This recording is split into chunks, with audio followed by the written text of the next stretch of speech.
Welcome back to Rewind and Replay. I'm Matan. I'm Adrianna. I'm Caitlin. And I'm Josh. And today we're going to be discussing the top 10 games of the last console generation, including PC.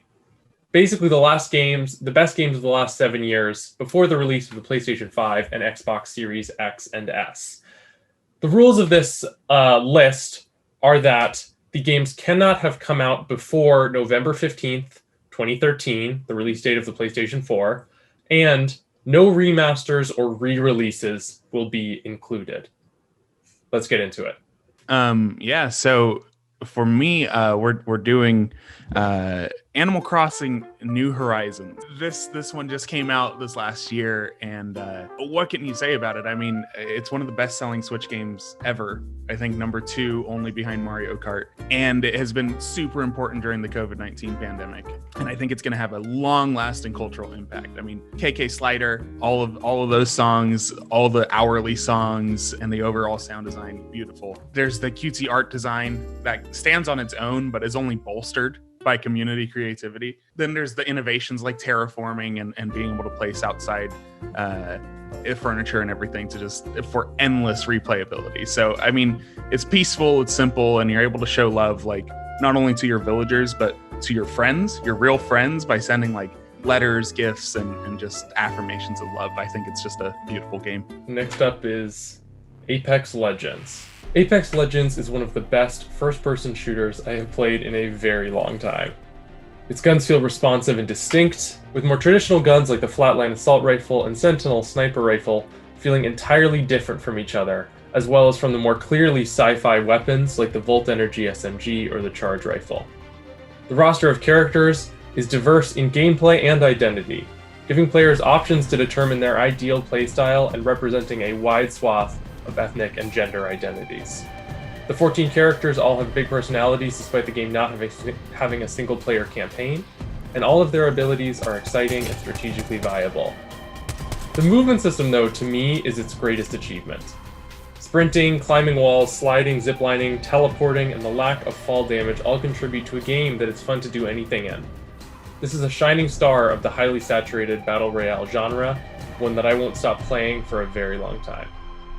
Next up, we have God of War. With beautiful scenery and a unique take on Norse mythology, God of War was no doubt one of our top 10 choices. It tells the heartwarming story of a not-so-great father learning to connect with his son after the death of his wife. And it does so with some really cool shit like battling gods, dragons, and all sorts of mythical creatures. Not only is the story satisfying, but so is the gameplay. As I mentioned, there's incredible battles with incredible weapons such as the Leviathan Axe and the Blades of Chaos. This game does so much right and truly is one of the best games of this generation. There are no good gods, boy. Next, we have Stardew Valley, which, correct me if I'm wrong, but is kind of the indie game, all made by one person. This game is going to have an impact for decades to come, if I do say so myself. This game has a little bit for every type of gamer. If you like management simulations, you have a farm.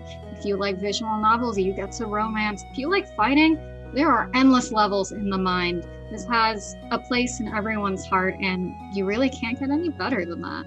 Our next pick is Uncharted 4. Uncharted 4 provides the thrilling finale to one of the most iconic gaming series of all time. The game begins with Nathan Drake having quit the treasure hunting business and settling down in a beautiful home with his wife Elena.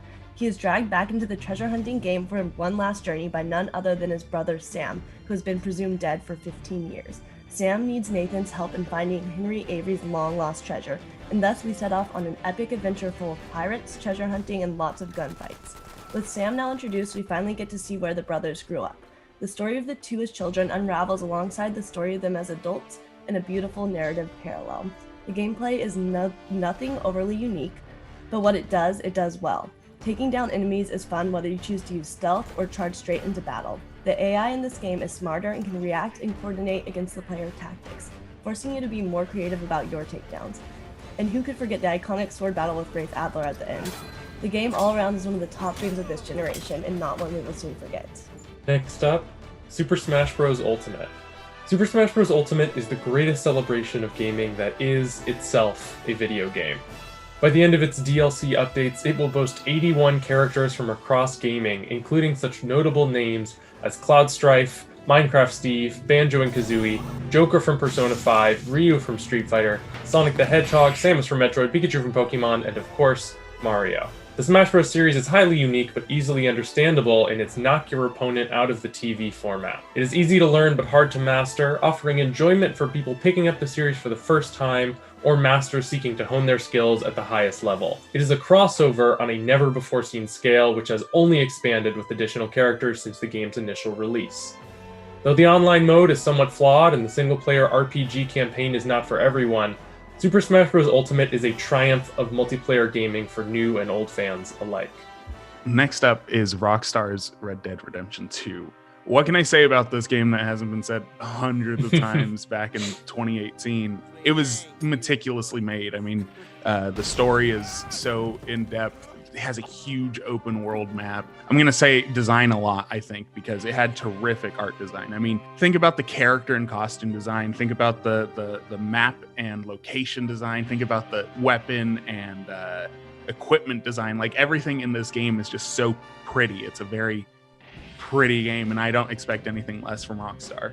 It's the prequel to the first Red Dead Redemption game. We get to follow Arthur Morgan, who's the main character in this, but we also see John Marston from the first game, and it sets the stage really well for the whole overarching Red Dead story, while still being a great standalone piece. Speaking of standalone pieces, it has a multiplayer experience, which is just, it added so much, countless hours of gameplay, and it's even more fun with friends. Now we move on to our top 3 games, which we have ranked in this order.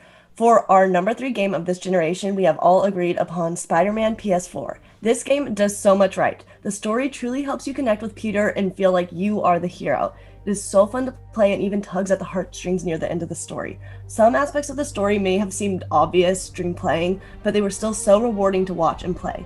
But not only was the story satisfying, so was the gameplay itself. From climbing the tallest building to high-fiving people on the streets, swinging around New York has never been so fun.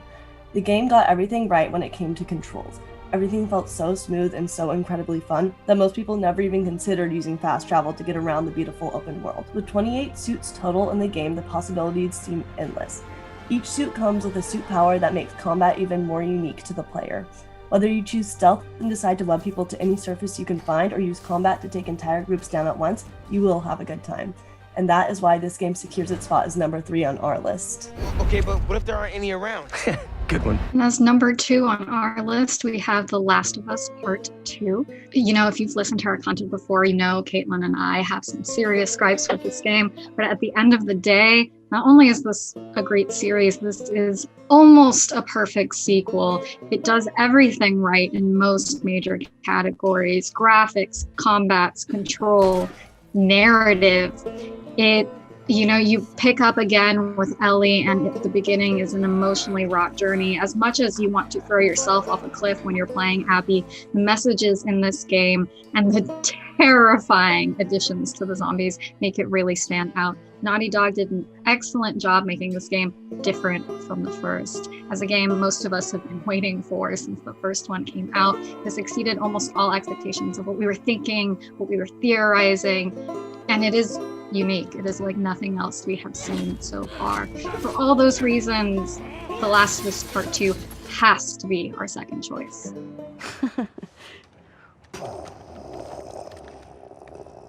And for number 1, The Legend of Zelda: Breath of the Wild. We're all gonna just yeah. We're saying this is the number 1 game for the last 7 years, and I think it is easily earned this spot. To me, it's the pinnacle of open world games. Like climbing anything, gliding anywhere, going as far as you can see, no invisible walls. It feels so good. Should we even talk about the day-night cycle? The game is astoundingly gorgeous, and the mechanics really live up to the expectations that they set. If you see it, you can go do it, and it's more than just a game. It's a world. It's a real world that reacts to you. Yep. And the music in this game is absolutely beautiful. As you unwind the story, one of my favorite parts is finding the memories throughout the game. And it's so beautiful to listen to the music throughout the entire game. And even when the red moon comes and the music starts to play backwards, it's absolutely beautiful.